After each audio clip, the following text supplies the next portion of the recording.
자, 하나님께서 요엘 선지자를 통해서 성회를 소집할 것을 말씀하신 그 본문을 가지고 오늘 좀 우리 홀리위크에 대한 얘기를 좀 같이 좀 이어서 나누겠습니다. 자, 우리 15절, 16절, 17절 요엘 2장입니다. 우리 다 같이 한번 읽겠습니다. 시작. 너희는 시온에서 나팔을 불어 거룩한 금식일을 정하고 성회를 소집하라. 백성을 모아 그 모임을 거룩하게 하고 장로들을 모으며 어린이와 젖먹는 자를 모으며 신랑을 그 방에서 나오게 하며 신부도 그 방에서 나오게 하고 여호와를 섬기는 제사장들은 낭실과 제단 사이에서 울며 이르기를 여호와여 주의 백성을 불쌍히 여기소서. 주의 기업을 욕되게 하여 나라들로 그들을 가난하지 못하게 하옵소서. 어찌하여 이방인으로 그들의 하나님이 어디 있느냐 말하게 하겠나이까 하지어다. 아멘. 아멘. 자, 우리 선지자 요엘을 통해서 하나님께서 그 당시 선지자 요엘이 활동했던 그 시대에 시온에서 나팔을 불어가지고 금식을 선포하라. 그리고 백성들로 하여금 모이게 하라. 그런데 그 모이는 사람이 어떤 핑계가 없어요. 자, 그 모임을 걷게 하고 장로들, 이거는 뭡니까? 그 이스라엘 백성들의 어른들, 그 리더들 모이라는 거예요. 그리고 어린이와 젖먹는 자도 와라. 자, 어린이와 젖먹는 자들이 나오려면 누가 또 나와야 돼요? 아빠만 데리고 와요? 아니면 엄마도 와야 됩니까? 엄마도 와야 되죠. 그래서 젖먹는 아이도 데리고 와라. 그리고 신랑을 그 방에서 나오고 신부도 그 방에서 나오게 하라. 자, 결혼하고 신혼여행 갔다 와서 달콤한 허니문 시간을 가지고 막 달콤한 시간을 가지는데 그 방에서 나와. 함께 기도해야 돼.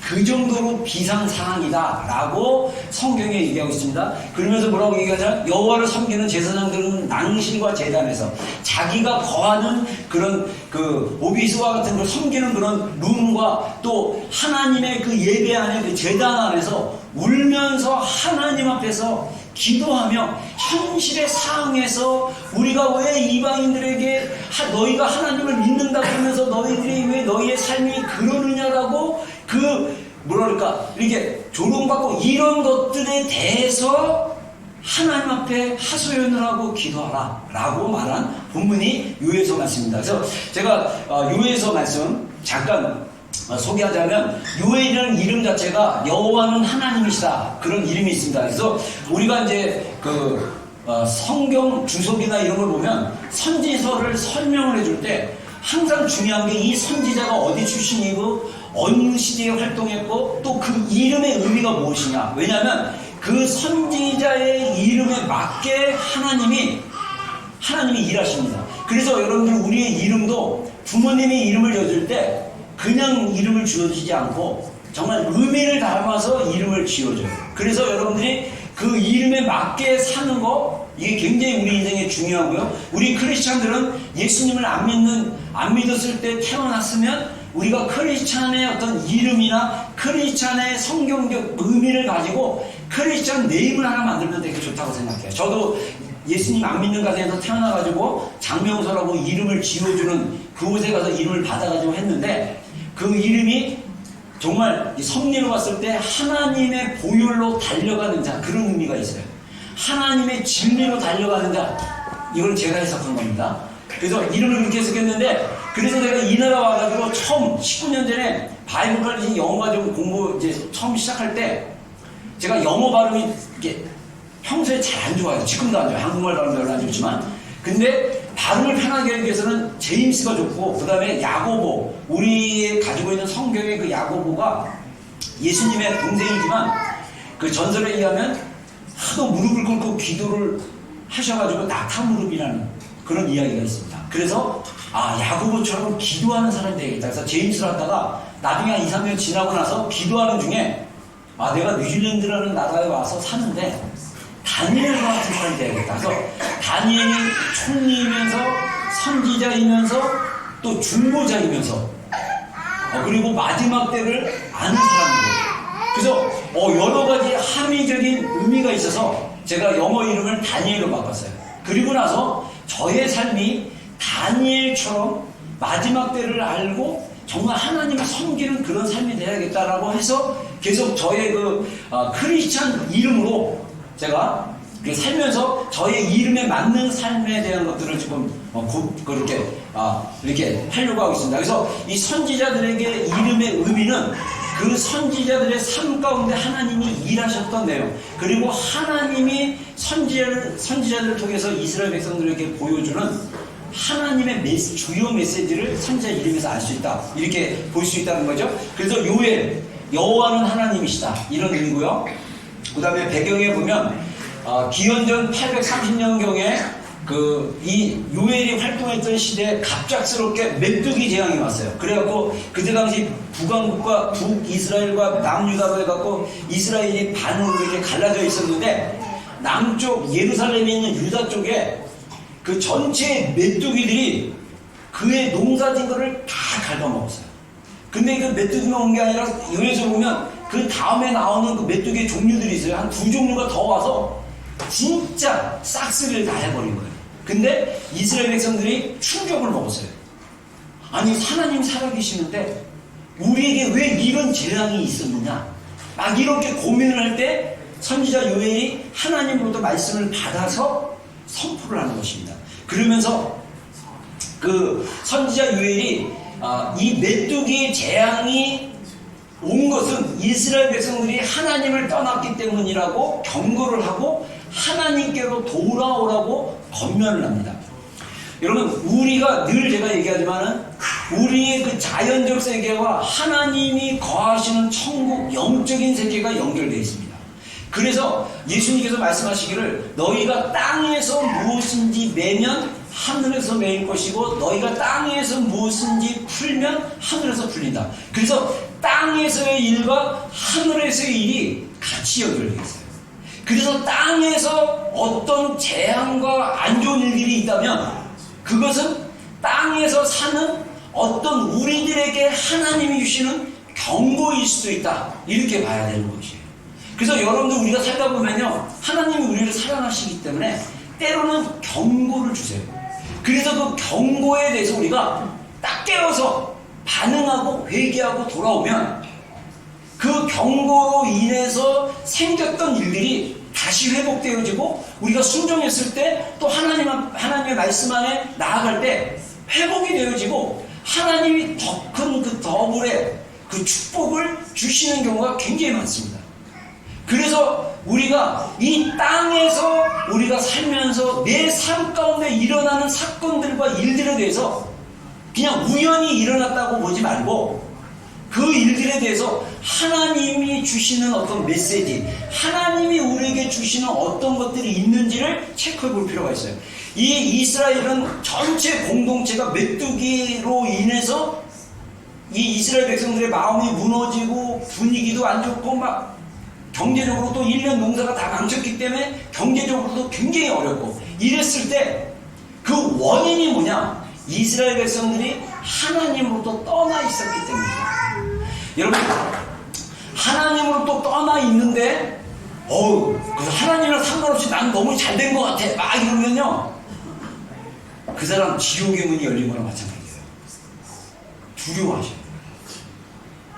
하나님을 의지하면서 열린다, 그럼 하나님이 주시는 축복들이에요. 근데 하나님을 떠났는데도 계속 잘 열린다, 갑자기 어느 한 방에 훅 갈 수 있어요. 왜냐? 이 땅에서 우리가 하나님을 섬기고 하나님을 의지하고 하나님 말씀에 순종해서 나갔을 때 하나님이 주시는 축복과 은혜들이 있어요. 그래서 우리가 때로는 우리가 연약할 수 있어요. 때로는 우리가 부족할 수 있어요. 그럼에도 불구하고 중요한 건 우리의 마음의 중심이 하나님께로 항상 가도록 우리가 집중하는 게 필요하다는 것입니다. 그래서 이스라엘 백성들이 이런 메뚜기 재앙의 경고를 통해서 하나님께로 돌아오라고 요엘 선지자가 금식을 선포하고 나팔을 불고 다 모이라고 성회를 선포하는 거예요.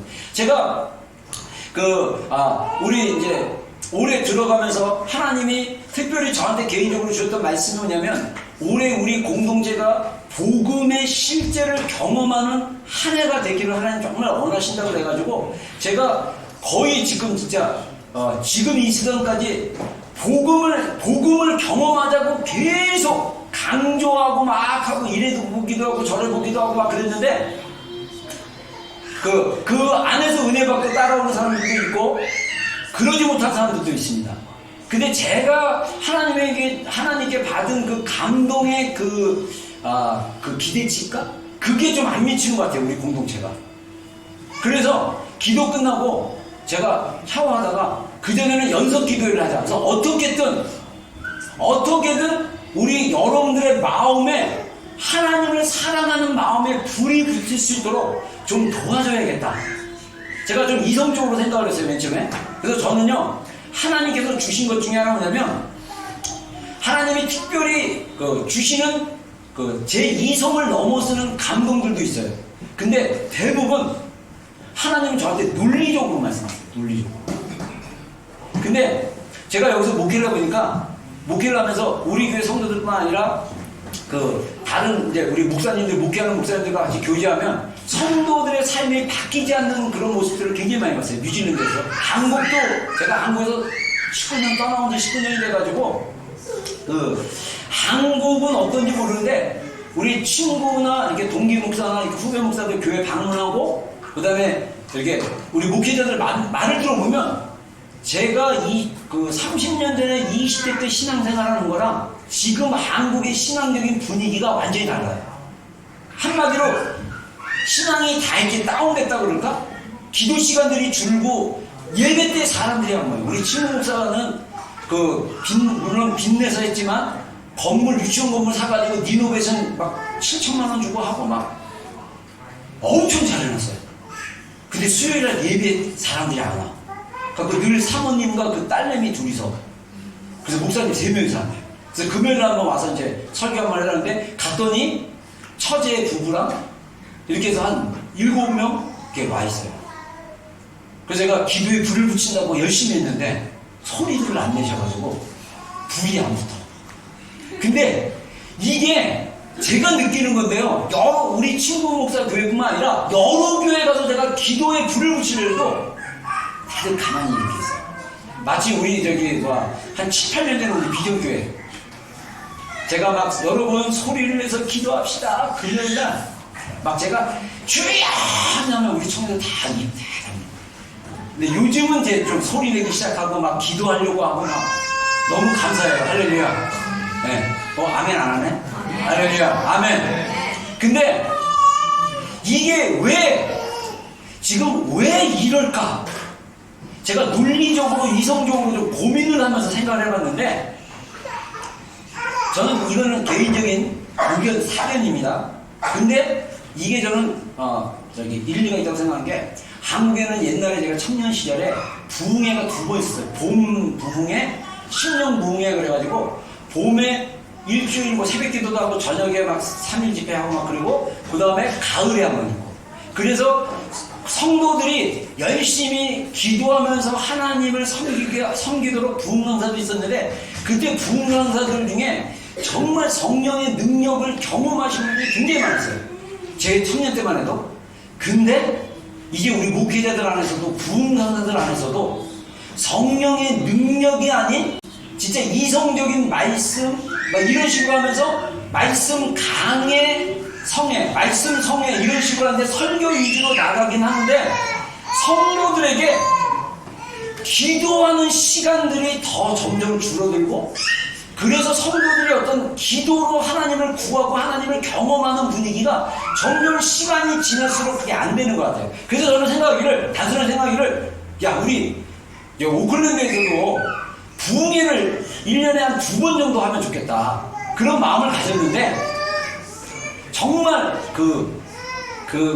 우리 성도들의 마음, 잠자는 마음, 꺼져 있는 심령들의 불을 붙일 만한 좋은 강사들이 그렇게 많지가 않고, 그런 분들을 구하기도 힘들고, 또 예산도 없어가지고 그분들 비행기 나눠주고 막 이거 하기가 쉽지도 않고 이랬는데, 제가 그러면 우리 교회 성도들이라도 모여서 그냥 한 달에 그냥 연속 기도회로 하자 이런 마음으로 했었다가, 제가 이제 우리 연속 기도회 한 2번 정도 해보고 제가 들은 마음이, 이 기도회를 그냥 부흥회식으로 하자. 그래서 부흥회식으로 하자 했는데, 제가 지지난주에 기도 끝나고 이제 샤워를 딱 하는데 갑자기 어떤 마음이 쑥 제 안에 들어오냐면, 홀리 위크로 해가지고 매일매일 우리가 성도들의 삶이, 이따가 이제 그 신앙의 종류에 대해서 얘기하겠지만은 급진적인 신앙, 정말 신랑이신 예수님을 기다리는 신부의 영성으로 가지게 하는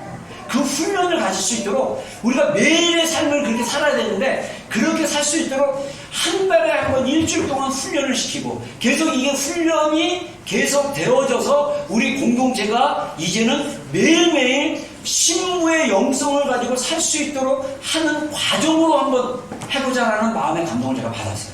그래서 홀리 위크를 선포한 겁니다. 그래서 요에서 말씀 성례를 선포하고, 그래서 우리 비전교회는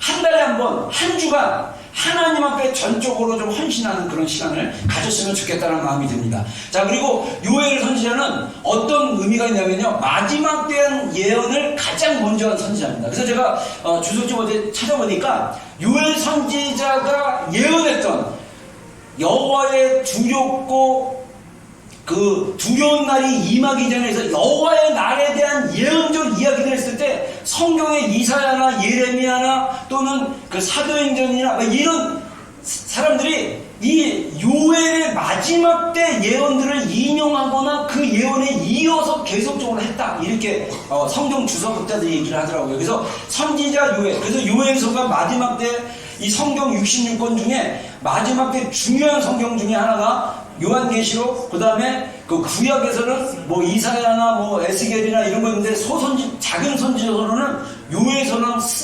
스가랴 선지서가 굉장히 중요하다고 그 기도의 집 목사님 어떤 분이 그러더라고요. 자, 그 다음에 현재 그래서 우리가 어떤 시대에 살고 있느냐, 우리가 너무 삶이 편안하고 늘 살았던 시대라서 그렇게 살고 있는데, 지금 우리가 살고 있는 시대가 어떤 거냐, 다시 한번 우리가 좀 봐야 되죠. 우리는 예수님의 재림이 더욱 가까운 시대에 살고 있다. 자, 2000년 전에 예수님이 사도행전 1장에 보면 예수님께서 제자들 데리고 감난산을 갔어요. 그래서 감난산에서 그 1장의 내용이 나옵니다. 그래서 감난산에 서가지고 제자들이 예수님에게 질문을 합니다.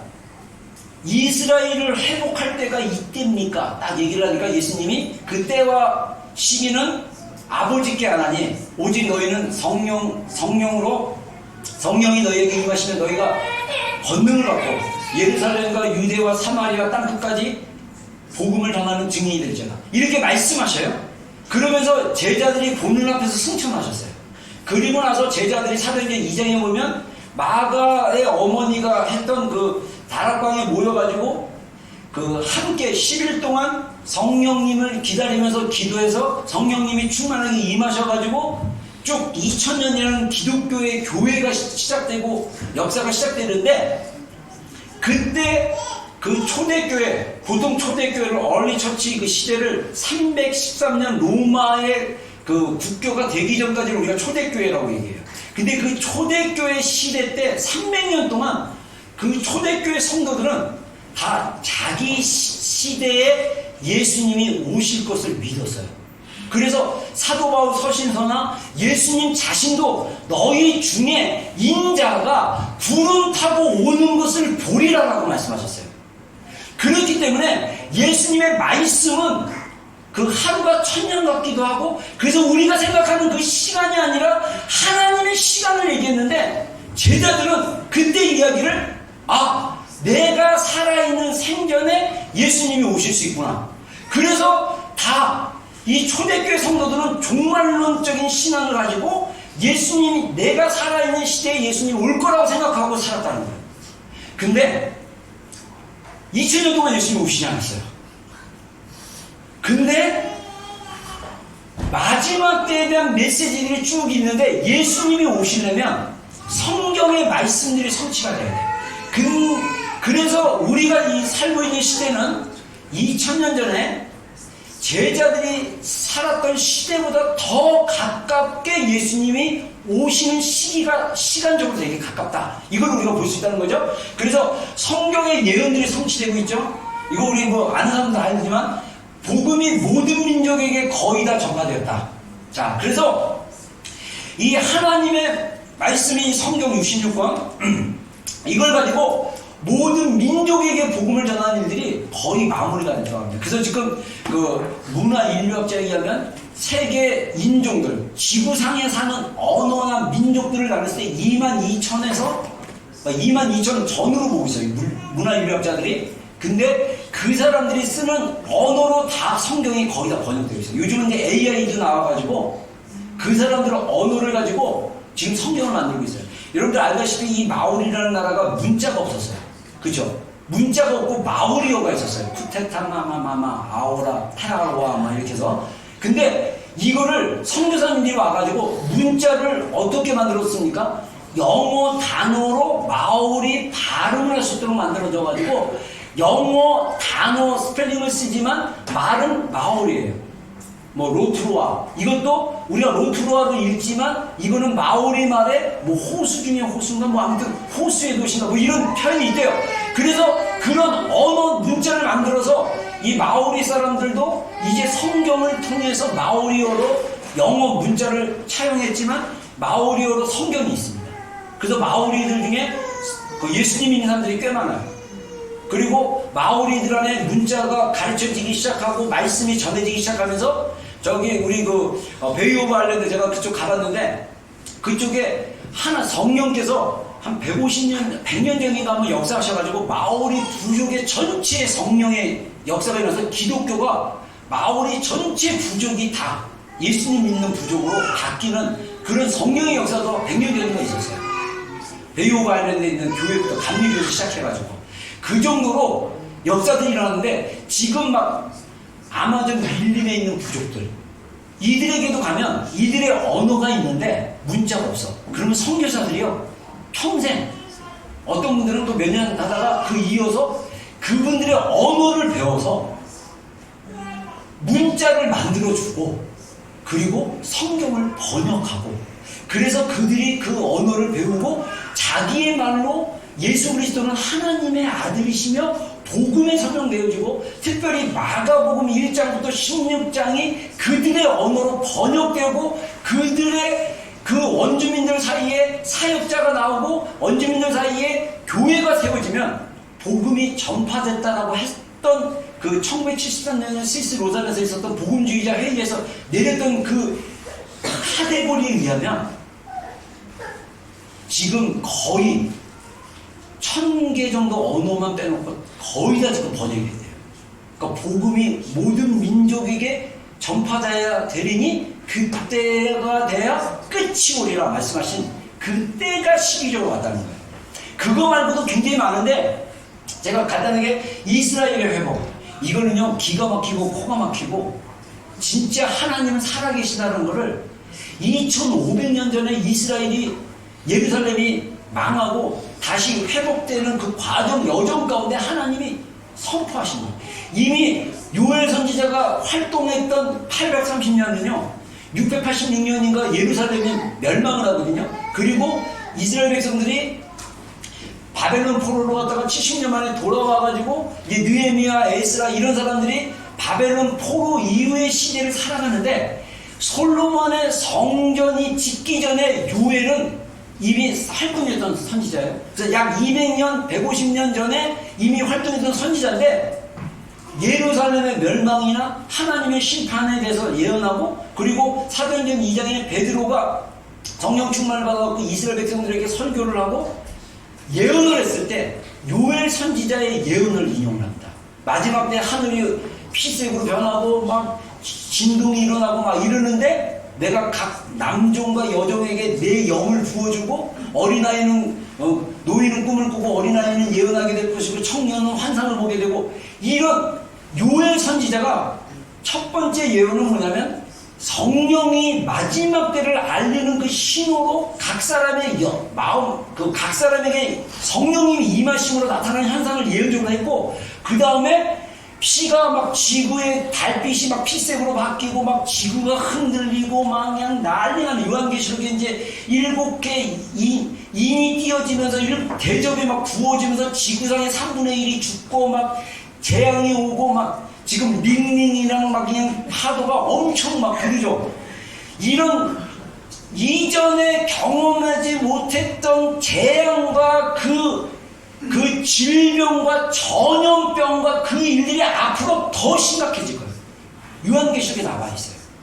근데 그 여정에 중요한 딱 시간표가 이스라엘이 회복된다.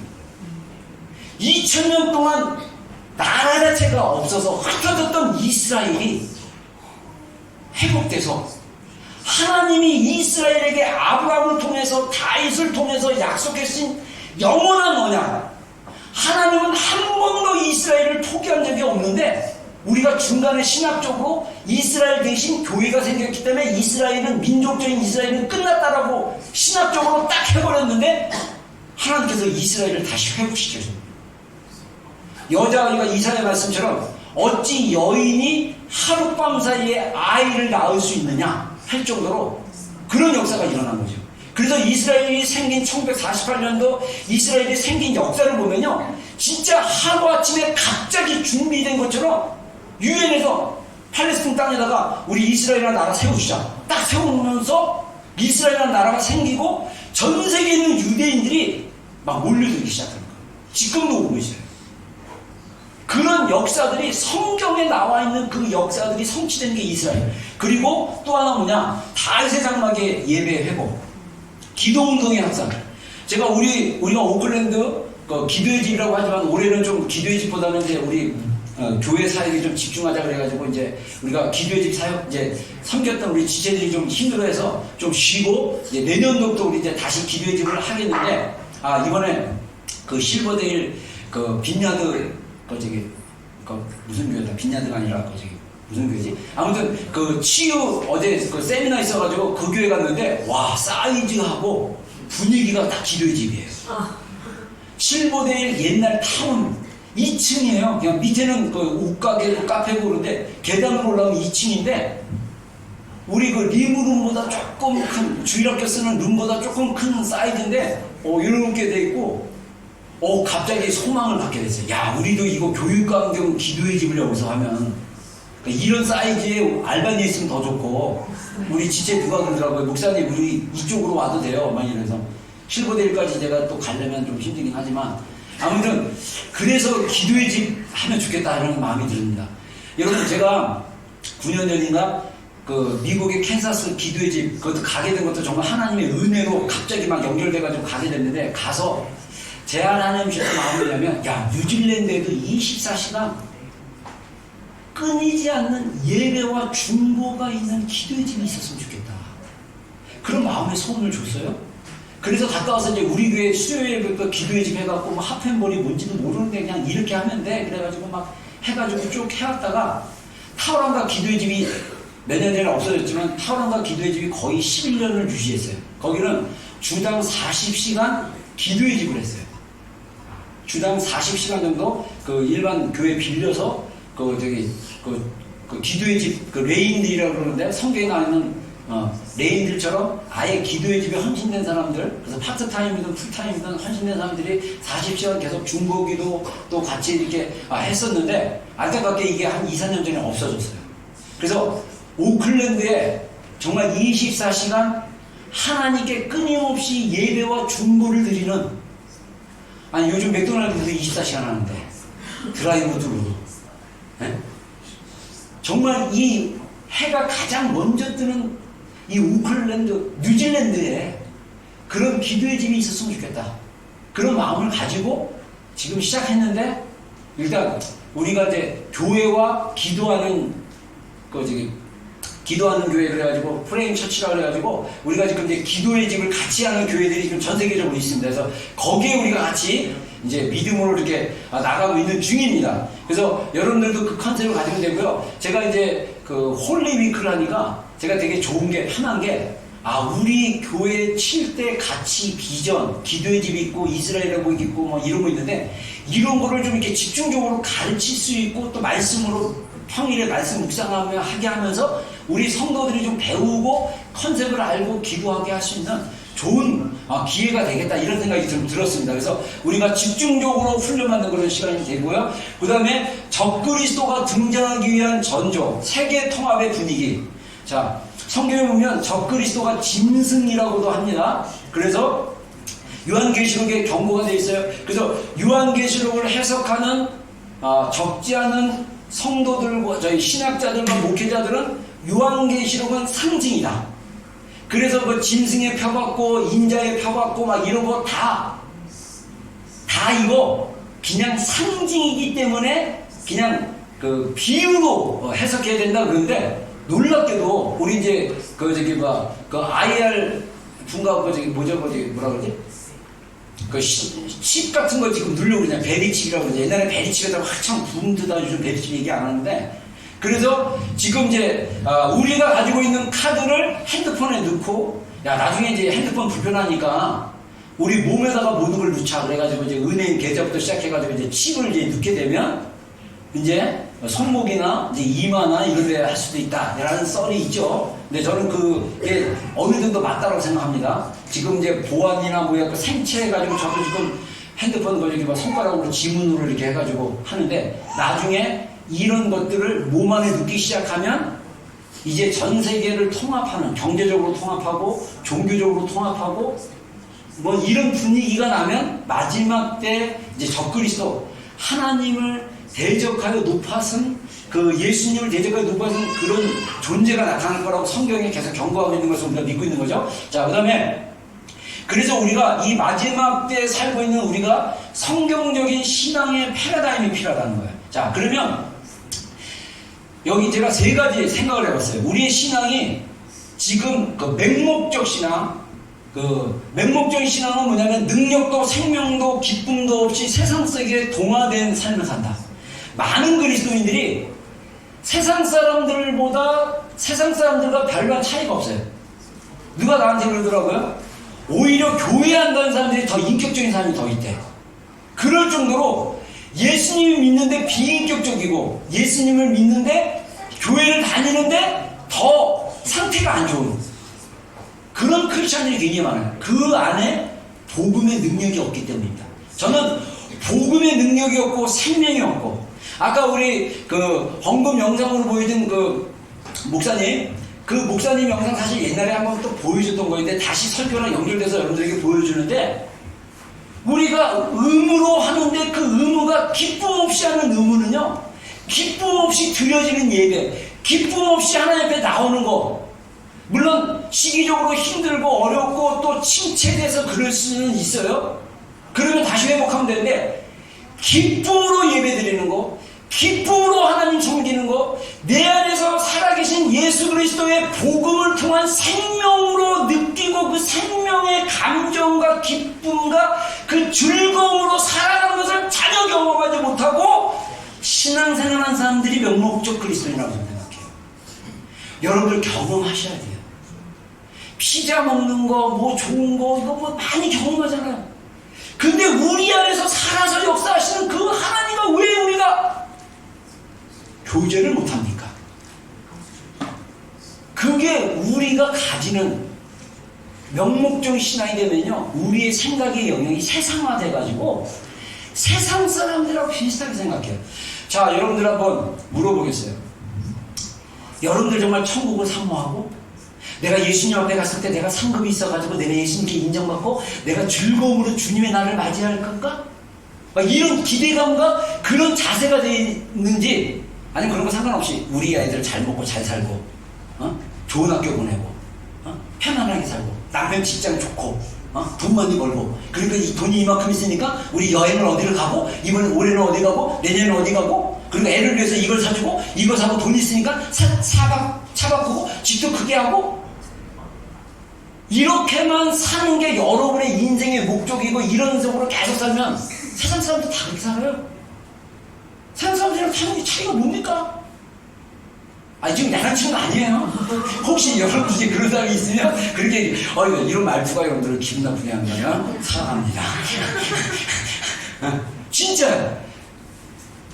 근데 우리 중에 극단적인, 저도 한때 약간 극단적인 생각을 좀 했었는데 극단적인 생각을 하는 시절이 있었어요. 자, 극단적인 신앙은 뭐냐면 구원을 위해, 휴고를 위해 두려움 가운데 세상과 분리되는 삶. 여러분, 우리가 하나님께 은혜를 받고 은혜를 받으면 우리가 있는 삶의 현장에서 그 은혜 받은 것을 옛사람의 그 태도와 그것을 벗고 정말 새롭게 변화된 삶으로 살아가는 게 진짜 힘들어요. 간단한 게 뭔지 아세요? 은혜 받으면 아프리카로 떠나버리는데, 은혜 받으면 필리핀으로 가버리면 돼, 은혜 받으면 캄보디아로 가면 돼, 은혜 받으면 저기 그 어디야 저쪽 말레이시아로 가면 되고, 은혜 받으면 어디로 가면 되고 어디로 가면 돼요. 그런 은혜를 받았는데 거기로 삶 속에서 새롭게 변화되고 계속 성숙해지고 성화되지 않고 그것을 포기하고 만약에 갔다. 선교지에 가면요, 우리 선교사님들이 라이벌 의식이 굉장히 강하다고 합니다. 진짜예요. 이거는 일반적인. 그리고 선교사님 중에 정신적 질병을 앓고 있는 사람들이 꽤 많대요. 왜냐하면 선교지 가가지고 뜨겁게 갔는데 내 속사람이 변하지 않은 상태에서 가가지고 막 부딪히게 되니까. 선교사님들은 또 거기서 일반 학교 보내기가 너무 학교 질이 낮아가지고 아이들을 그쪽으로 보내기 힘드니까 국제학교나 홈스쿨링을 시켜야 돼요. 홈스쿨링 시키면 좀 그나마 낫는데 국제학교 보내면 돈이 굉장히 많이 들어요. 그러면 지원을 많이 받아야 되잖아요. 많이 받으면 또 우리 한국교회는요, 실적이 있어야 돈을 많이 줘요. 1년에 몇 명 구원받았고 침내주고 뭐 이런 거 있으면 하는데 1년 동안 2년 동안 아무것도 없다. 그럼 이 선교사 가서 노나보다. 끊어. 딱 끊어버려. 이래서 선교사님들이 선교 편지 쓸 때 다 그런 게 아니에요. 적지 않은 분들이 그럴 수 있다는 거예요. 선교지에 좀 과장되게 이렇게 할 수도 있고 막 그래요. 그래서 사실은 선교사님들이 가서 계속 선교지에서 언어도 안 되고 언어는 먼저 배워야 되고 막 이런 어려움들이 있기 때문에 이분들 안에 더 많은 스트러글과 고통들이 있어요. 근데 진짜 우리 선교사님들 안에 전 생애를 바쳐서 선교지에 목숨을 걸고 거기서 순교하고 거기서 병들고 거기서 헌신한 분도 꽤 많습니다. 우리 선교사님들 중에. 그래서 그 도시가 바뀌고 개인이 바뀌고 삶이 바뀌는 역사들이 굉장히 많이 일어나요. 근데 중요한 것은 우리의 신앙이 극단이 돼가지고 현실을 회피하면 안 돼요. 현실을 피하면 안 돼요. 예전에 연절 한 2, 3년 전에 그 다음에서 난리가 났었어요. 그 카페. 다음 카페에 보면 이제 카페가 커피 마시는 카페가 아닌 거 아시죠? 네. 혹시 모르는 사람이 있을까? 그 카페에 보면 뭐 무슨 신랑을 기다리는 모임 그래서 주님의 때를 막 이러는데 거기에서 한번 어떤 게 제가 가입한 카페에서 보면 마지막 때 열렸던 사람들인데 몇천 명이 모이는데 전 세계 성도들과 목회자들이 이렇게 가입되어 있는 거예요. 근데 아르헨티나가 거기에 이제 7년 대환란이 와가지고 이 지구상 재앙이 떨어지는데 이스라엘 백성들이 출애굽할 때 고센 땅에 이집트에 10가지 재앙이 내렸을 때 고센 땅은 이 하나님께서 보호하셨거든요. 그래서 고센 땅과 같은 도피처가 있다 그래가지고 아르헨티나의 어떤 목사님이 땅을 산다고 돈을 모집을 했는데 성도들이 전 세상 팔아가지고 거기다 기부를 하고 거기에 가서 사치는 거예요. 갔더니 농장에서 일 시키는 거야. 지금 우리 가까운데 피지, 낙토라고 하나님의 그 천국이라는 거 해가지고 지금 무슨 교회죠? 은혜로 교회인가 뭐 해가지고 우리 신씨 아줌마 그분이 교주가 돼가지고 파장마당 한다고 뺨따기 때리게 하고 저도 그거 다큐멘터리 보고 충격받았어요. 엄마 뺨때기 때리게 하고 엄마가 딸 뺨때기 때리게 해가지고 성경에 다 나오는 거라고 거짓말 해가지고 그래가지고 부모 관계를 완전히 깨가지고 그 아이를 딱 묶어가지고 부모도 그렇고 가족을 못 들어가고 자기가 완전히 컨트롤하는 이런 극단적으로 나아갈 수 있는 위험들이 굉장히 많아요. 제 주변에요, 이 오클랜드도 정말 마지막 때 열려가지고 막 베리집 받지 말한다. 어떤 집사님이 몇 년 전에 저한테 그랬어요. 목사님 시티에서 베리집 받지 말라고 막 전단지 만들어가지고 알려줘야 되는 거 아니야. 난 이거 이번에 알았는데 이거 베리집 받으면 큰일 난다고 막. 그래서 내가 집사님 아직 때가 그럴 때가 아니에요. 그냥 그러다가 괜히 오해받고 마지막 때에 대한 메시지가 오해받을 수 있으면 그런 거 하면 안 돼요. 그런데도 그거 해야 된다고 막 그러셨어요. 근데 요즘 그분 어떻게 사시는지 모르겠어요. 여러분 우리가 극단적으로 나가게 되면요 세상을 돌피하려고 해요. 진짜 예수님이 우리에게 요구하는 삶은 급진적인 거예요. 레디컬한 삶. 급진적인 신앙은 신랑이신 예수님을 위해 준비된 신부로서의 삶. 그래서 예수님이 요한복음 17장은요, 대제사장의 기도라고 신학적으로 표현하는데, 그건 뭐냐면 17장 전체가 예수님께서 제자들을 위해서, 우리 성도들을 위해서 위한 기도였어요. 하나님 아버지께. 그러면서 하나님 아버지께 예수님이 뭐라 그러냐면, 내가 아버지의 말씀을 그들에게 주었사오매 세상이 그들을 미워하였사오니, 자, 제자들을 미워한다는 거예요. 세상이 우리를 미워하는 거 당연한 거예요. 동성애 안 된다라고 우리가 말을 해야 되잖아요. 그러면 사람들이 우리를 이상하게 보잖아요. 미워하기까지 하잖아요. 이거 틀렸다, 성경적으로 봤을 때 낙태 틀렸다고 하면 너는 그 여자의 인권에 대해서 왜 이렇게 소홀하냐 막 이러면서, 예수님만이 유일한 구원이라고 얘기를 하면 너는 왜 착한 무슬림이 지옥 간다고 그러냐, 너는 왜 불교 신자가 지옥 간다고 그러냐, 이 독단적인 인간아 라고 미워할 수밖에 없다는 거예요. 우리는 진리를 가진 자들이기 때문에. 그래서 그들을 미워했사오니 이는 내가 세상에 속하지 아니한 같이 그들도 세상에 속하지 아니함을 인함입니다. 내가 비웃는 것은, 자, 예수님께서 나의 기도는 우리가 세상에서 데려가기를 위한 것이 아니라 악에 빠지지 않게 보존하기 위함입니다 라고 기도를 해요. 그러면서 16절에 내가 세상에 아버지께 속한 것처럼 너희도 나에게 속하고, 내가 아버지께 속한 것처럼 너희도 세상에 속하지 말고 예수님께 속하라고 예수님께서 말씀하고 있는 거예요. 자, 여기서 속한다는 의미는 뭐냐면요, 세상에 살 때 우리의 시민권과 우리의 아이덴티티는 예수님께 있다는 거예요. 우리의 시민권은 천국에 있습니다. 할렐루야. 네.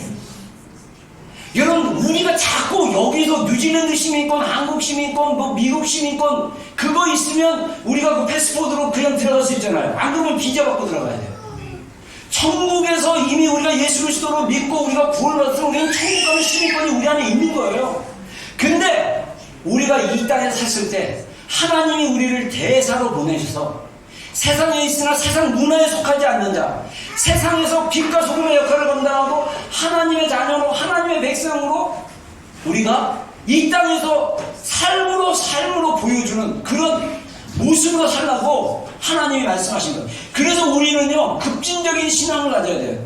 레디컬하다는 말은 뭐냐면 근원적이다, 근본적이다, 이런 의미가 있어요. 레디컬이라는 말 자체가 뿌리라는 의미가 있대요. 그래서 무슬림이 레디컬하면 어떻게 되는지 아세요? 얘네들은요, 자살 폭탄합니다. 지금 여러분들 영국의 그 런던 시장이 무슬림 분이 지금도 있는지 모르지만 됐는데, 이 유럽이 무슬림들이 들어와가지고 무슬림 연구한 성경 그거 얘기 들어보면요, 무슬림이 4%만 되면 평화를 위장해갖고 우리는 평화의 종교라고 얘기하고 7%, 10%가 넘기 시작하면 그 안에서 레디컬한 신앙을 가진 근본주의자들이 알라가 통치하는 도시가 되고, 알라의 그 사리아법이라고 그래갖고, 사리아법인가 그래가지고 코란에 의해서 지배가 되는 나라를 만들려는 그런 열정이 불붙기 시작해요. 그래서 그들은 무슬림 알라를 위한 예배의 나라가 돼야 돼요. 그래서 여자는 다 히잡 써야 되고, 남자들은 하루에 3번, 5번 알라를 위해서 기도해야 되고, 안 믿으면 칼이냐 코란이냐 이런 식으로 한다는 거예요. 그게 무슬림의 근본입니다. 우리의 급진적인 신앙은 뭡니까? 예수 그리스도의 사랑으로 사는 거예요. 사랑이 모든 것을 이기는 것입니다. 할렐루야. 예수 그리스도의 사랑으로 우리가 세상을 변화시킬 수 있어요. 오른쪽 뺨을 때리면 왼쪽 뺨을 맞으며, 겉옷을 달라고 하면 속옷을 내며, 너를 핍박하고 박해하는 자를 사랑하고 축복하고. 얼마나 급진적입니까? 저 인간이 나를 이렇게 상처주고, 저 인간이 나를 그렇게 힘들게 했는데요, 용서하라. 그리고요, 제가 어제 우리 그 치유 세미나 이게 듣는데 정말 중요한 원리가 있어요. 우리가 부모로부터 상처받거나 어떤 사람부터 상처받았을 때 그 상처로 인해서 내가 갖는 고통이 있단 말이에요. 근데 그 사람이 치유가 되려면요, 그 엘리야 하우스 사역이 제가 제일 마음에 드는 게 십자가로 회개를 반드시 해야 돼요. 한 명이 시범적으로 이거 어떻게 기도 사역하는지에 대해서 이거 여기 나와 있어. 한 명이 어떻게 치유받는 그 과정을 잠깐 이렇게 했어요. 이제 목사님 한 분하고 그다음에 그 사람이 나와서 실제로 제가 영어가 부족해갖고 또 1시간 이상 들면 막 피로감이 확 올라와가지고 그 교재가 있어서 교재 따라하는 건 괜찮은데 막 중간중간 막 간증 얘기하고 그러면 말을 또 빨리빨리 해가지고 이제 대충 이제 감 잡으면서 막 쫓아봤어요. 나머지 지체들은 다 재밌게 듣고 막 그러는데 근데 한 명 형제가 나와가지고 얘기하는데 자기가 어렸을 때 엄마가 어렸음에도 불구하고 잘 이렇게 완벽하게 못하는 거에 대해서 자기가 완벽해야 된다는 어떤 그런 것들이 있었대요. 근데 엄마가 정기적으로 커피를 마시는데 자기의 뇌 속에 커피의 향기가 나오면 커피 향내가 나면 엄마가 생각이 나고 그래서 그런 상처에 대해서 막 얘기를 했어요. 근데 그 목사님이 대화를 쭉 하는 거예요. 그러면서 엄마를 미워하고 제가 언더스탠드하는 거예요. 엄마를 미워하고 엄마에 대해서 싫어했던 마음에 대한 회개를 가져와야 돼요. 상처는 엄마가 줬는데 그래도 그 나쁜 쓴뿌리 그 쓴뿌리를 가지고 미워했던 마음에 대해서는 우리가 십자가로 나가서 예수님께 용서를 구해야 되는 거예요. 상처를 받았다고 내가 미워하는 게 당연하고 상처받았다고 내가 잘못 행동하는 게 당연하고 상처받았다고 내가 화내는 게 당연한 게 아니라 그렇게 건강하게 반응하지 못한 것에 대해서 십자가에 가서 반응을 고백을 하고 그 다음에 회개를 하고 예수님의 용서를 받아들이면 진짜 자유가. 그래서 우리 이제 점심시간 전인가 그랬는데 점심시간에 이제 우리 지체에 대한 점심 먹으면서 얘기해보니까 여러분이 그 얘기 하더라고요. 지금 이런 식의 치유 사역은 기도 사역인데 이 사역은 우리 젊은 세대에게 맞는데 나이 드신 분들에게 좀 힘들겠다고. 근데 저도 쉽지 않겠어요. 왜냐면 대화를 들으면서 또 이게 눈을 뜨고 성령님께 기도를 하면서 기도하면서 물어봐야 돼요. 질문을 툭툭 던지고 그 사람이 오픈돼가지고 말을 하다가 또 성령님께서 계시해 주는 거 있으면 얘기해주고 이러면서 하나님께서 그 사람 마음을 열게 하고 그 대신 그 사람이 반드시 자기가 오픈 마인드로 회개하고 인정하고 고백하면 바뀌어져요. 이게 치유라는 거예요. 여러분, 우리 삶이 사실 예수님을 맞이하는 신부로서의 삶의 준비가 안 된 사람이 저도 더 많은 준비가 필요해요. 근데 그 준비가 어디로부터 오냐면 마음으로부터 해야 돼요. 마음으로부터. 모든 것이 마음에서 시작됩니다. 잠언 4장 22절로 24절 한번 읽어보겠습니다. 시작.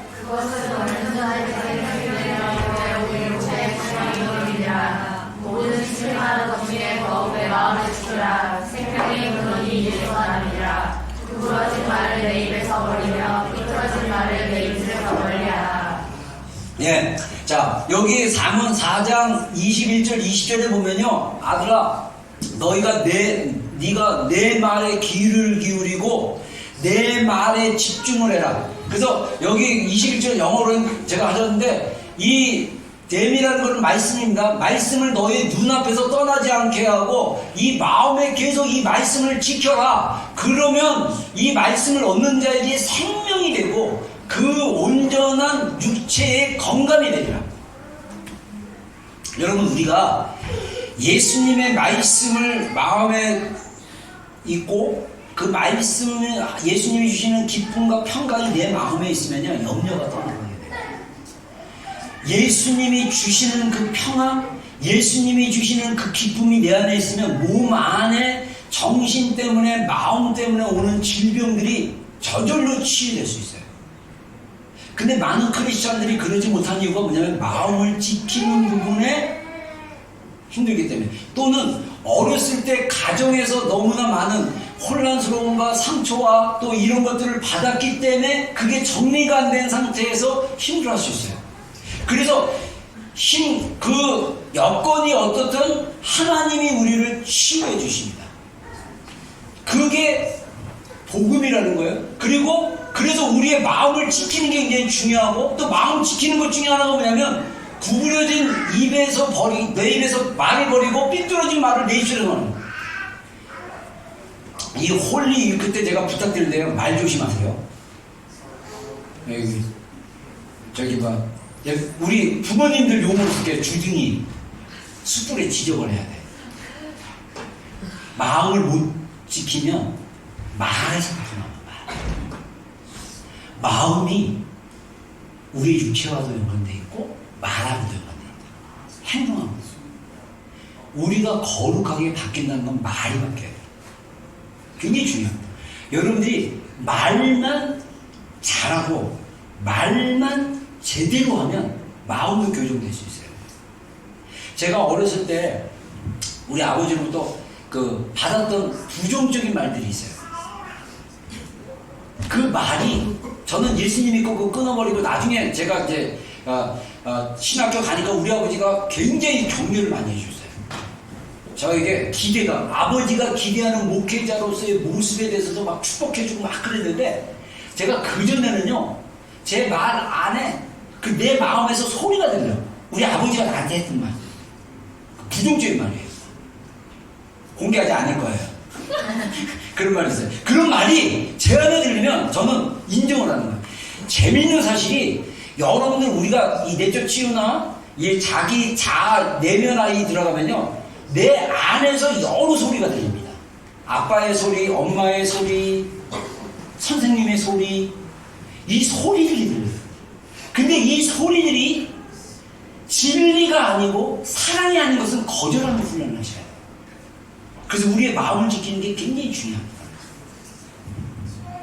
자, 그 다음에 그래서 우리가 마지막 때 신부로 살아간다는 걸 3절 이사야가 얘기하죠. 자, 우리 한번 읽어보겠습니다. 시작. 저는 또 여호와의 손의 아름다움과 내 하나님의 손의 왕관이 될 것이라. 마치 청년이 처녀와 결혼한 같이 내 아들을 얻으시고 신랑이 신부를 기뻐한 같이 내 하나님을 기뻐하시리라. 네, 지금 우리가 복음을 경험하게 되면 하나님이 우리를 기뻐하셔요.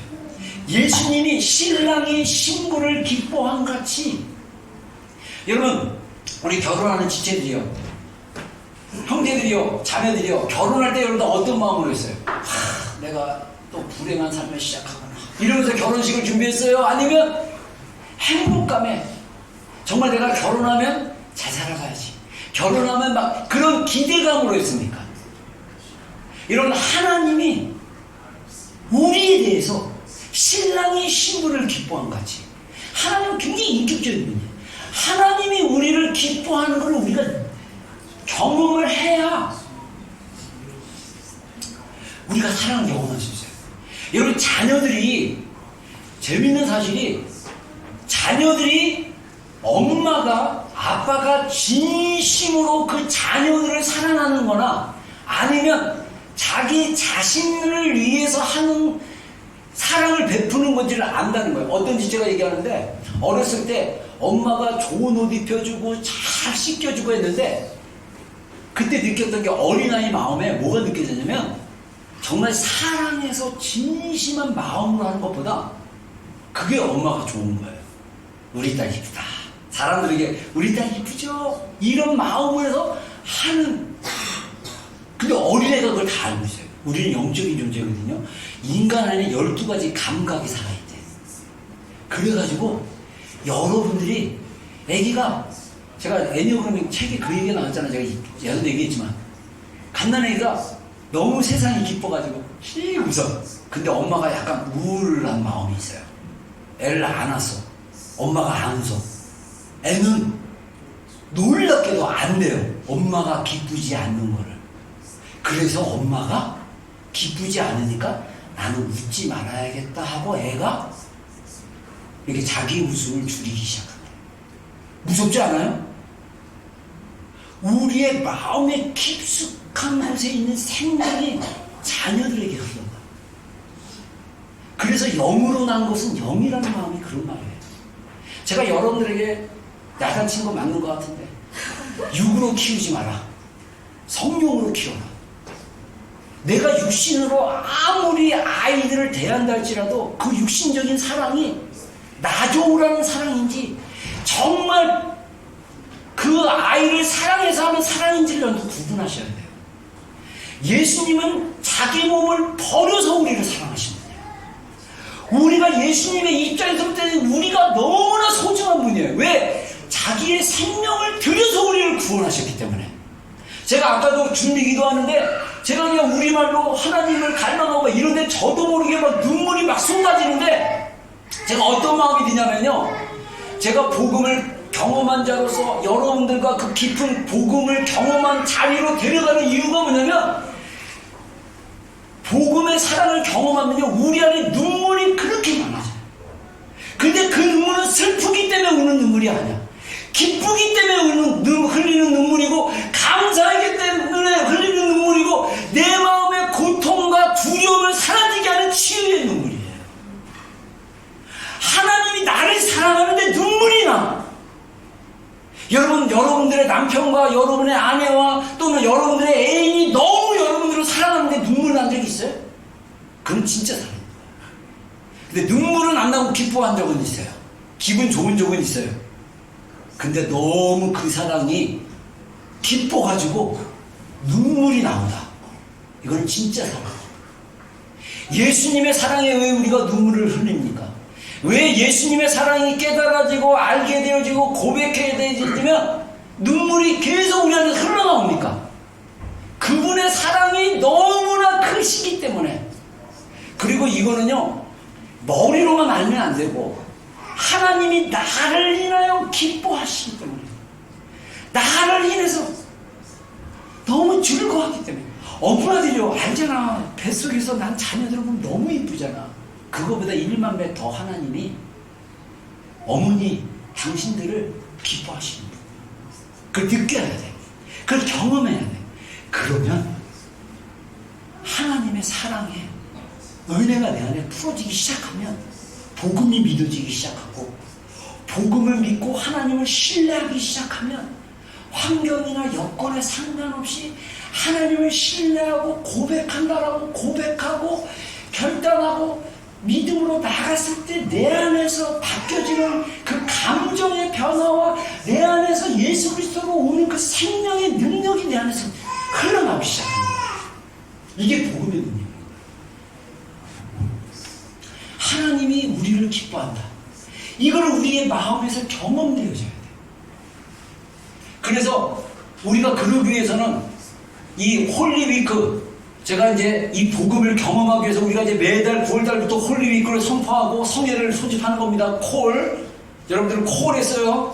근데 반응하셔야 돼요. 그래서 우리의 마음을 기경하는 한 주간이 됐으면 좋겠다. 그래서 우리 호세아 10장 12절 한번 읽어보겠습니다. 시작. 너희가 자기를 위하여 공의를 심고 인애를 거두라. 너희는 온 땅을 기경하라. 지금이 곧 여호와를 찾는 때니 마침내 여호와께서 오사 공의를 그처럼 너희에게 내리시리라. 예. 자, 우리 자신을 위해서 공의를 심고 인애를 거두려면 우리가 뭘 해야 되냐? 묵은 땅, 우리의 마음을 기경해야 된다는 거예요. 그래서 지금이 하나님을 찾을 때고 하나님께서 오사 공의를 빛처럼 너희에게 내리시라. 자, 공의를 나에게 내 마음에 묵은 밭을 이게 기경해갖고 깨트려가지고 내 마음에 공의를 심는데 하나님이 우리 마음 가운데 비를 내려주는데 공의의 비를 내려준다는 거예요. 이것은 무엇입니까? 우리가 믿음으로 심으면 그 심는데 그 은혜의 비를 우리 가운데 부어주셔서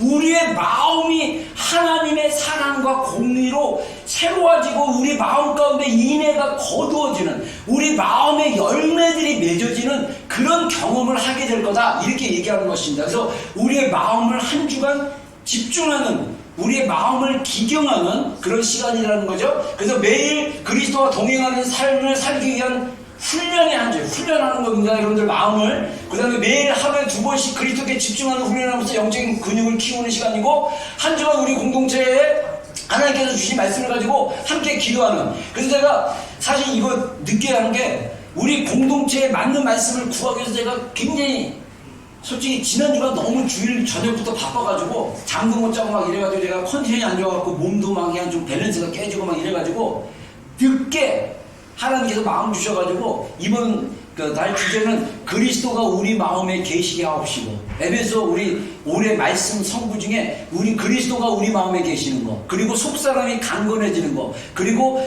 모든 성도와 함께 그리스도의 사랑을 아는 거, 요 세 가지 주제를 올해 중에 매달 한 주제씩 했으면 좋겠다는 마음의 감동을 기도 중에 받았어요. 그래서 이번 주 주제는 그리스도께서 우리 마음에 계신 것을 인식하고 기도하며 말씀 묵상하는 거예요. 그래서 거기에 관련된 말씀들을 제가 어릴 때 목요일 하루에 2번 말씀들을 제가 만들었어요. 자, 구조를 찾았습니다. 자, 그래서 참여하는 방법이 2가지인데, 매일 기도의 시간에 참여하는 거에서 여러분들이 특별히 미디어 금식하면서 자신이 좋아하는 특정한 프로그램이나 습관들을 절제하면서 예수님께 더 집중하는 시간이 되길 바랍니다. 저도 습관적으로 TV조선의 그 9시 뉴스 전날 했던 거 그 다음날 꼭 습관적인데, 제가 이번에는 절제를 하려고 그래요.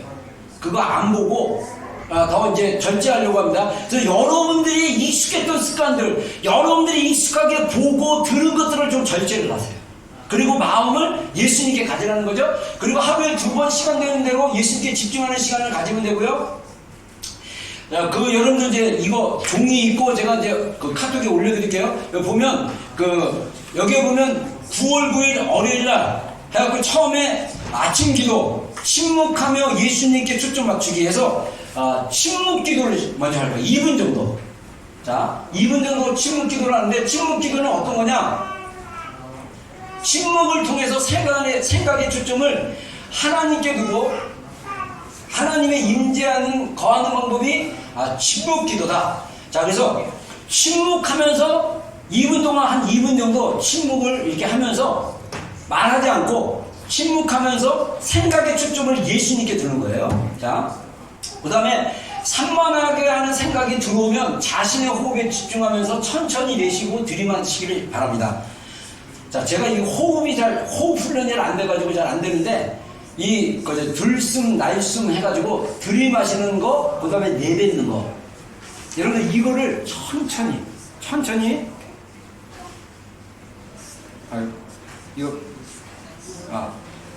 제 배터리가 나갔네요. 미안합니다. 빨리. 네.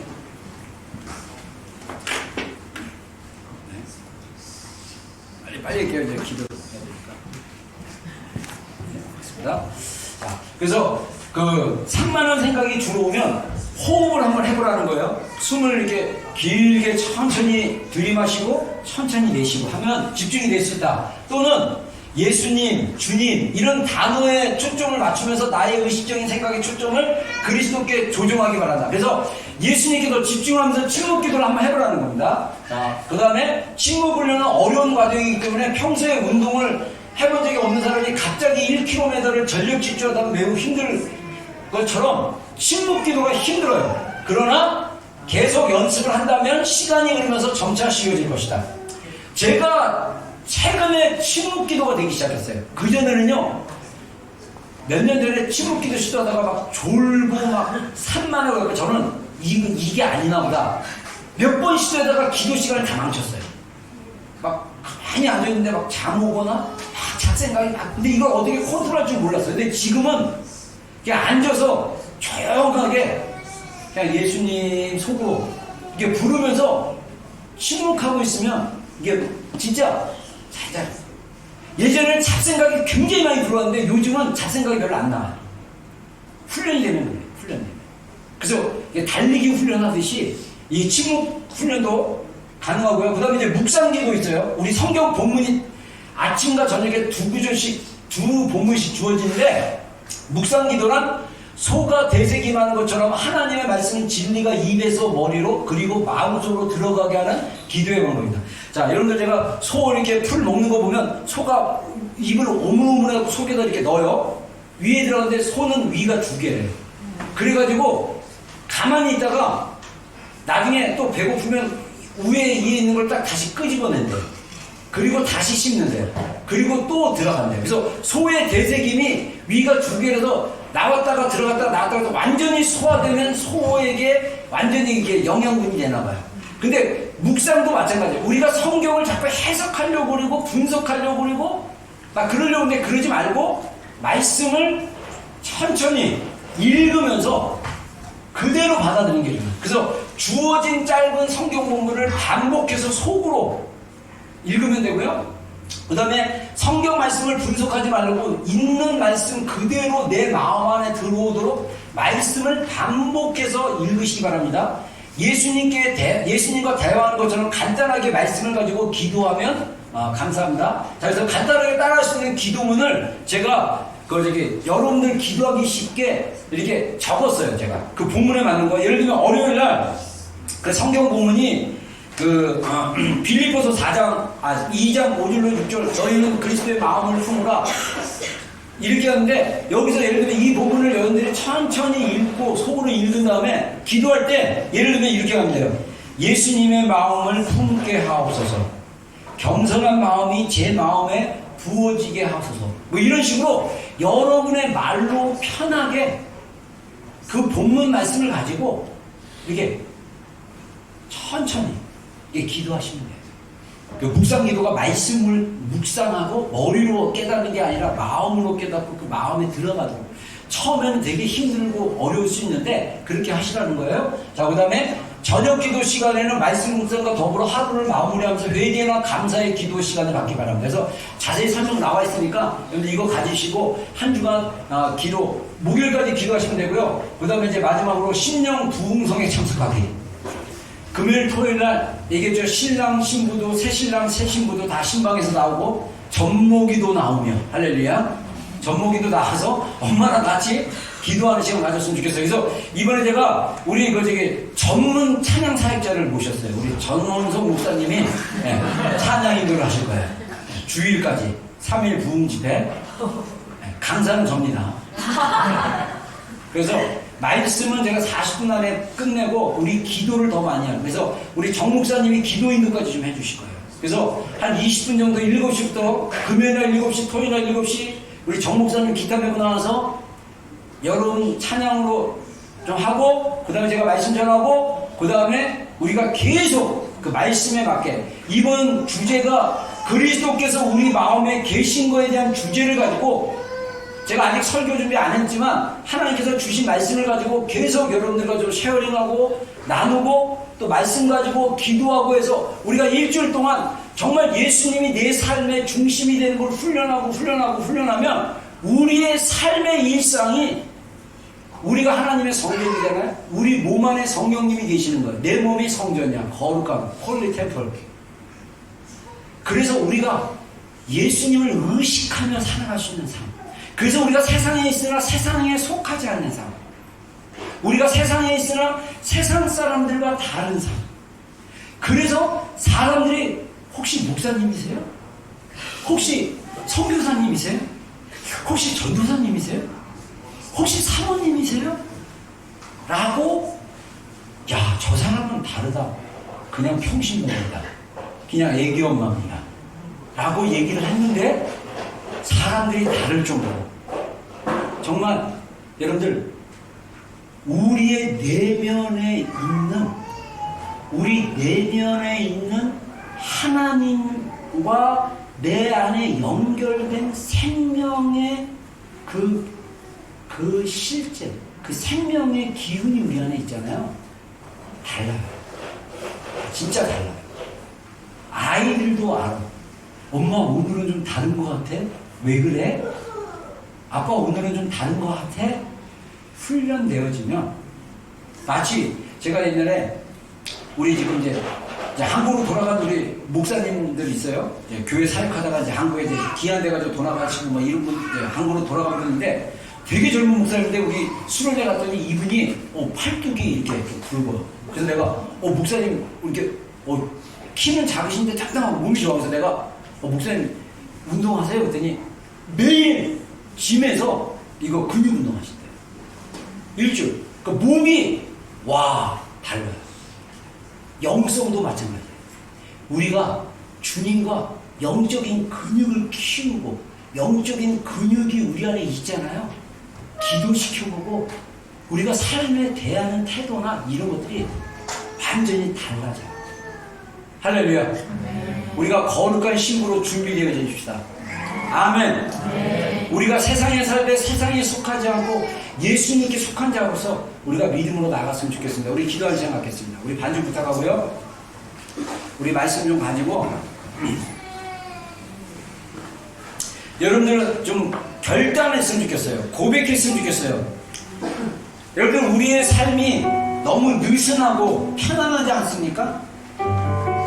지금은 깨어나고 우리의 마음을 예수님께 집중할 때입니다. 분주하십니까? 혼란스럽습니까? 내 마음이 세상에 뺏겼습니까? 내 마음이 예수님과 상관없이 살고 있습니까? 우리의 마음의 중심에 계신 예수님께 우리가 나아가야 되는 기간입니다. 그래서 우리가 내일 아침부터 우리가 홀리위크 우리 전체 우리 비전교회 지체들이 말씀 안에서 우리가 예수님의 말씀을 묵상하고 예수님의 이름을 부르고 예수님 안에 들어가기를 원합니다. 여러분들 아침 시간, 내가 출근하기 전에 또는 아이가 낮잠 자는 시간에 내가 어느 시간에 일어나서 단 10분, 15분이라도 내가 오늘 아침에 하나님과 예수님 만나는 시간을 갖겠습니다. 결단하고 고백하시기 바랍니다. 그리고 저녁 자기 전에 아이들 다 재워놓고 각자 부부가 또는 여러분들 혼자 플랫 집에서 자기 전에 저녁 기도하세요. 그래서 회개할 거 회개하고 하루를 되돌아보면서 제가 그 저녁 기도회에서는 그 말씀에 준하는 질문들을 제가 줘요. 그 질문에 답을 하면서 내가 오늘 하루 어떻게 살았는지 회개할 거 회개하시고 또 내가 이렇게 살았다 그러면 하나님께 감사하시고 고백하시는 그런 시간으로 하루를 마치고 그래서 하루하루가 우리 안에 쌓여지고 금요일 토요일날 우리가 기도의 자리에 나와서 또 하나님을 찾고 찾음으로 하나님의 복음의 실제가 우리 마음 가운데 풀어질 수 있게 해달라고 우리 좀 기도하는 시간 가졌으면 좋겠습니다. 여러분의 힘으로 하지 마십시오. 하나님의 능력으로 하십시오. 하나님의 도우심을 구하십시오.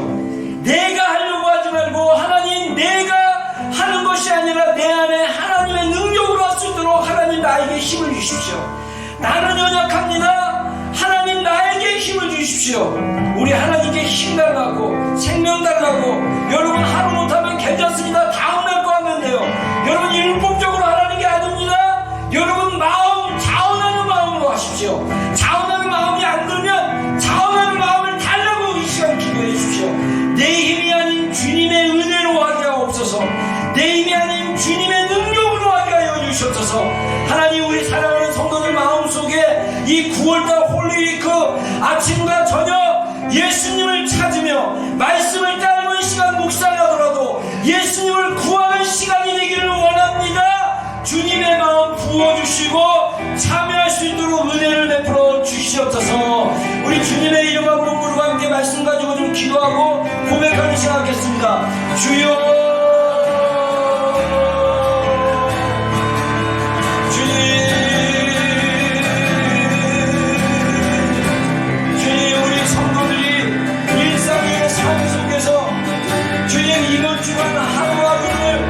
예수님께 더 집중하기를 원합니다. 분주한 마음, 흩어진 마음, 예수님이 중심이 되지 않고 삶이 중심이 되고 아이가 중심이 되고 직장이 중심이 되고 공부가 중심이 되고 사람이 중심이 되는 삶이 아니라 주님 예수님이 중심이 되는 삶이 되기를 원합니다.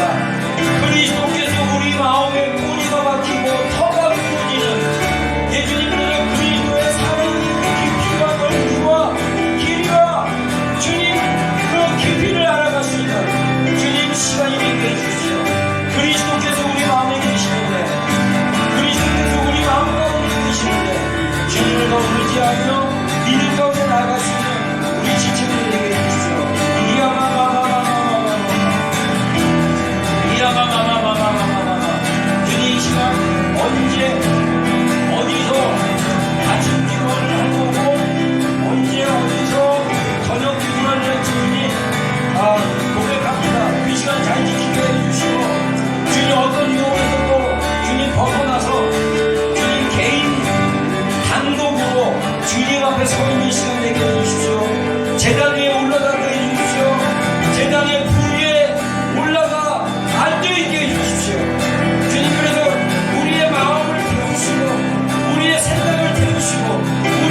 여호와께로 돌아가자.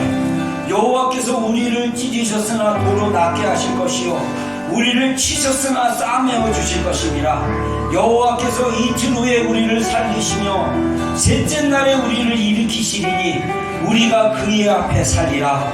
그러므로 우리가 여호와를 알자. 힘써 여호와를 알자. 그의 나타나심은 새벽빛같이 없나니 비와 같이 땅을 적시는 늦은 비와 같이 우리에게 임하시리라 하니라. 아멘. 새벽빛같이 땅을 적시는 늦은 비같이 주님 매일매일 우리의 마음 가운데 오시고 충만하게 하시고 주님 만나 주시옵소서. 우리가 주님을 만나고 대화하고 주님 안에 거하는 훈련을 합니다. 한 주간 그 어떤 한 주간보다 더 풍성하고 주님의 마음이 경험되어지는 한 주간이 되게 하여 주옵소서. 우리 사랑하는 성도들 주님의 사랑에 붙잡힌 바 되어 주님 우리 비전교회 정말 급진적인 신앙과 급진적인 믿음, 오직 말씀, 오직 예수, 오직 생명, 오직 은혜, 오직 예수 그리스도인과 중심되는 삶을 살아낼 수 있는 성도들이 되게 하여 주시옵소서. 여호와는 내게 복을 주시고 너를 지키시기 원하며 여호와는 그의 얼굴을 내게 비추사 은혜 베푸시기 원하며 여호와는 그 얼굴을 내게로 향하여 드사 평강 주시기를 원하노라. 지금은 우리 구주 예수 그리스도의 크신 은혜와 하나님 아버지의 극진하신 사랑과 성령님의 내주하심과 교통하심과 함께 하심이 오늘 예배 가운데 있는 모든 심령들 위해 우리 비전교에 속한 모든 우리 심령들 위해 지금부터 영원토록 함께 하시기를 간절히 축원하옵나이다. 아멘.